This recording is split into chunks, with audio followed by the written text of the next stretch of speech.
Ayan, ayan, ayan. Kita nyo naman, pagising ng umaga, habang naglalakbay tayo, mapapansin natin yung snow at ang dulas ng kalsada. Ito ang kalsada na to ay pababa.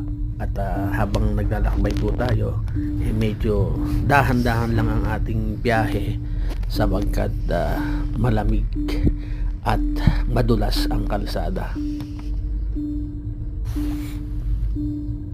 Kaya nga, ito habang pababa, siyempre hawak tayo sa manibela at konting tapak sa preno, kasi kung magkakamali ka dito ng biglang preno, tulas, diretso ka doon sa poste.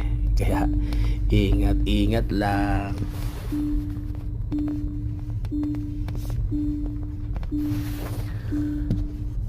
Ito na, dito sa bandang kanto may papaligo nito at katabi nito yung park.